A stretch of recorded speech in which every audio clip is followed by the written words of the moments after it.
Cerita dimulai di perbatasan Thailand-Burma, Myanmar, kawasan yang telah lama dilanda perang saudara. John Rambo hidup menyendiri di pinggir sungai, bekerja menangkap ular dan memperbaiki perahu untuk bertahan hidup. Ia tampak tidak lagi ingin berurusan dengan konflik ataupun kekerasan. Masa lalunya sudah cukup membuatnya berhenti berharap pada dunia. Suatu hari sekelompok misionaris Kristen dari Colorado datang menemui Rambo. Mereka dipimpin oleh Pastor Michael Burnett dan seorang relawan perempuan bernama Sarah Miller. Tujuan mereka sederhana tapi berbahaya. Masuk ke Burma untuk memberikan obat-obatan, makanan, dan bantuan kemanusiaan kepada warga sipil suku Karen yang tertindas.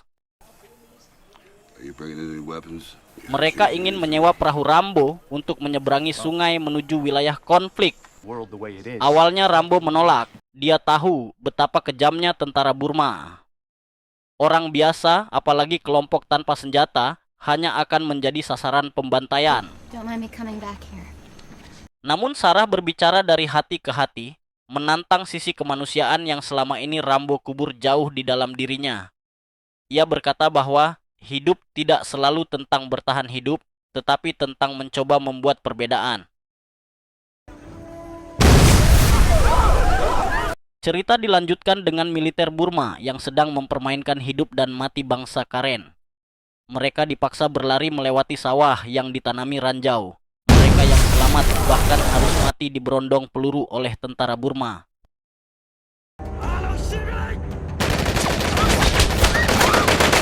Di satu sisi Sarah yang sudah mantap ingin pergi ke Burma, terus meyakinkan Rambo, menurutnya kedatangan mereka ke Burma tak lain untuk menyelamatkan nyawa orang yang tertindas dengan obat-obatan dan makanan.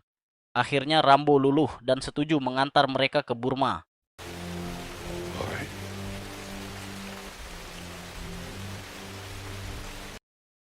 Keesokan paginya mereka berangkat menuju Burma dengan sebuah perahu kecil, menyusuri sungai yang entah ujungnya ada di mana.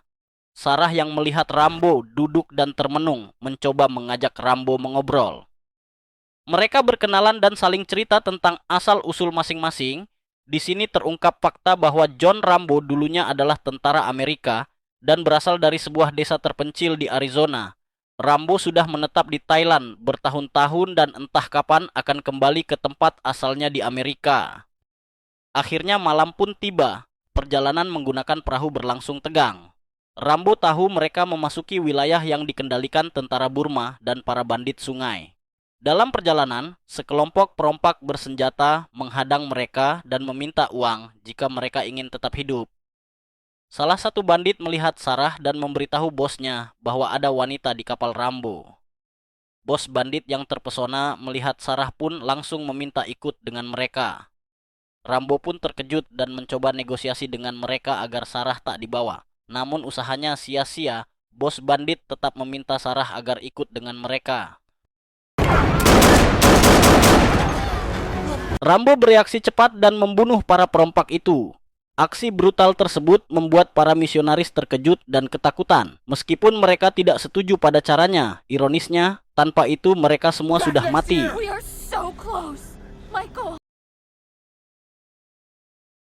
Setibanya di wilayah suku Karen, Rambo menurunkan mereka dan kembali. Para misionaris melanjutkan tugas kemanusiaan, mengobati warga, memberi makanan, menolong korban ranjau, dan berdoa bersama penduduk desa.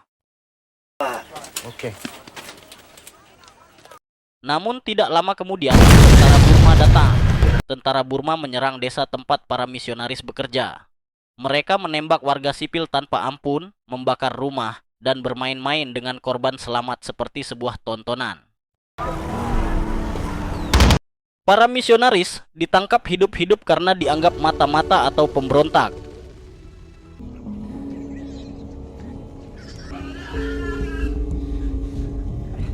Di suatu malam Rambo sedang bermimpi tentang masa lalunya yang menjadi mesin perang. Dan saat itu baginya membunuh sama mudahnya seperti bernafas. Tiba-tiba dia terbangun dari tidurnya karena mendengar seseorang yang memanggil namanya.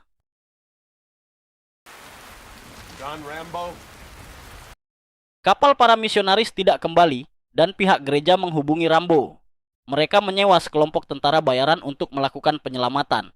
dan memerintahkan Rambo untuk menunjukkan lokasi terakhir di mana ia menurunkan para misionaris. Rambo memutuskan ikut serta. Rambo pun menyuruh sang pastor melakukan sesuatu seperti biasanya, yaitu berdoa. Lord, injury, pardon. To be consoled as to console. Dan keesokan paginya, Rambo bersama beberapa tentara bayaran berangkat menuju Burma. Masing-masing tentara bayaran itu adalah Louis, si botak, schoolboy, si penembak jitu, Enju, ahli peledak, Rhys, dan Diaz. Selama perjalanan, Louis si botak terus-menerus mengoceh tentang suasana sungai yang sangat membosankan. Dia mengatakan sepertinya hanya monyet yang tinggal di sini. Akhirnya mereka sampai di dekat para misionaris diculik. Di sana sudah ada Main dan Ta yang akan menunjukkan jalan ke tempat para misionaris bekerja. Rambo pun bersiap juga, tapi Louis yang melihatnya lantas melarang Rambo untuk ikut serta. Meskipun Rambo sudah meyakinkan Louis bahwa dia akan membantunya, namun Louis tetap menolaknya. Baginya Rambo hanya seorang penjaga perahu.